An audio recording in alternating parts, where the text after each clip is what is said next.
In today's video, we're going to make a solid attempt at understanding what's underneath the rust and Bondo in this 1972 Alfa Romeo GTV 2000.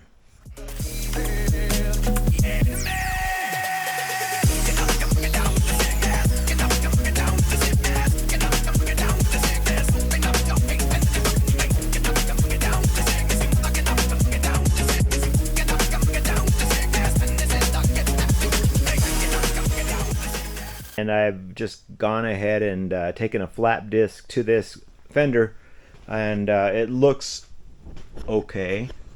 You can see that it's got a few dings in it, some of these low spots. I'll probably have to take some sandpaper to it, but it looks like it's had some body work done up here, and so it's probably had at least one minor fender bender.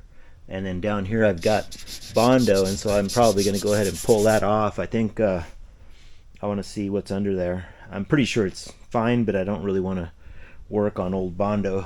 I'd rather make my own mistakes. Yeah, and I started probably on what I thought was the best fender, or the best surface on the car.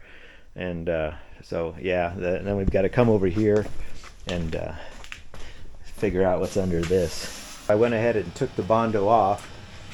And really, I can't, maybe I need paint on there to see it, but I don't really see a problem. I mean, I guess it's not the smoothest fender in the world, but my hand slides smoothly up and down it.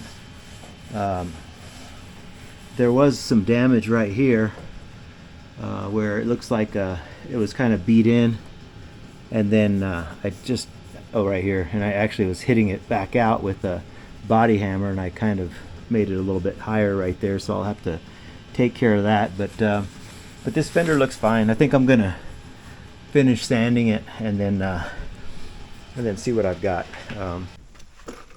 There have been a few sins in this area, and then we have this pretty catastrophic dent in here that will require either reshaping or maybe I can use some skills that I don't have at the moment and cut out this part of the fender and then get another piece of fender and bring it in and weld it in and sand it and make it look good.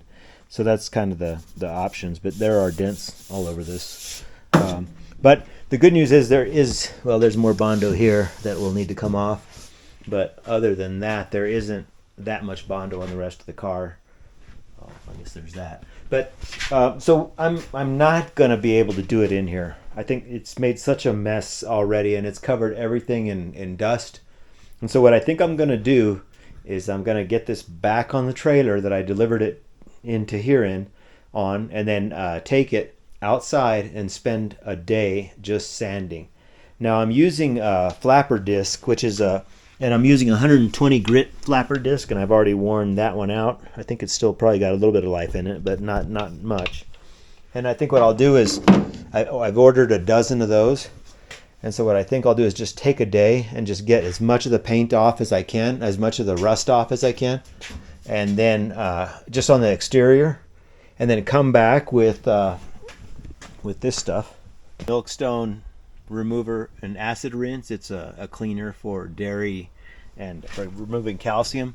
But the thing about it is, and I think I've shown it before, the active ingredient is phosphoric acid. It's about 75% solution. It says 56.3% of that. And then the other ingredients are dye and water. And so what I'm thinking is that this will convert the rust, any rust that's left on that, into a different material, and then I'll be able then to work on that without worrying about it rusting. And I saw a video where somebody used some of that, and it really changes the color to like a bronze color. I think it'll look really cool, but what that'll allow me to do is just to put it back in here and know that the majority of the sanding is done, and then what I need to do is just go ahead and start working on the body work. My plan is to start on the inside because I'm going to have to do some welding, and there's a few repair areas that I have to do. There's a spot behind that seat over there that I need to fix, and I'll hone my skills. There's another one right there. I'll hone my welding skills. If I need to buy another welder, I know I need to buy another mask. I need one with really good visibility and good vision, because that seems to be my big holdup. I did throw these seats in here because I just couldn't resist not being able to sit in it. And so I had these Alfa GTV 6 seats that I got from a buddy who I gave a car to, and he had given me these, and I didn't want them because they take up space, and I didn't really want them. But and also they need a little bit of love, but they actually bolted right in. So for now, I'm going to use them, and it makes it more like a car, less like just a shell of empty dreams and destroyed hopes that it kind of was when it was at the swap meet. So with that, I guess I'll one of the things I'm also going to have to do is get some masks, because at this point I'm like that Jethro Tull song, "Hey Bondo Lung," yesterday I was blowing stuff out of my nose for a little while, and I think it's probably a bad idea to be breathing this stuff in. So I will do most of the standing outside. I will wear a mask, and I will get this thing into some kind of a condition that looks like it's starting to look more like a car. My wife, when she saw this right away, she said, "Ooh, are you going to leave it like that?" I think she likes the way that looks, and she's a big fan of like Airstreams and silver bullets that she calls them. But no, we're not going to leave it like that. I think we've got to make it look good. Now I'm starting to again really get a sense of just how big a project I've taken on. It is overwhelming to think about all the work and the years potentially that this might take to get going. I am a man of immediate gratification, and I would love to spend a weekend getting a drivetrain in this, and spend another weekend just scratching and shooting it with something, and then maybe throw a window in it, and maybe a windshield, and then just start playing with it and driving it. But I think this one's going to require and deserves a little bit more than that. So with that, I'm going to wrap this up. I'll probably bring you back when I'm sanding the body down, and then I've got some other repairs to do. I've got a door hinge here that is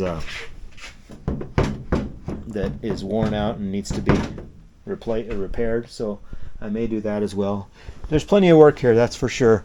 And then I'll work on sourcing parts for it. And I attended the local Alfa Romeo Owners Club. I've got a guy who has at least one of these in his backyard, and I'm going to be going to look at it and then figure out if I can figure out a way to buy a whole car or buy a good chunk of a car.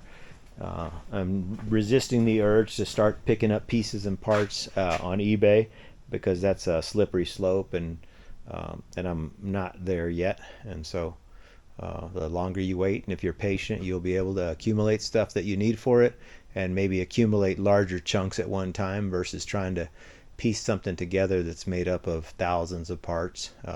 So that's where I'm at now. I just wanted to give you guys an update, and so with that, thank you for joining me on this particular project, and we'll keep moving on some of our others. Thanks again.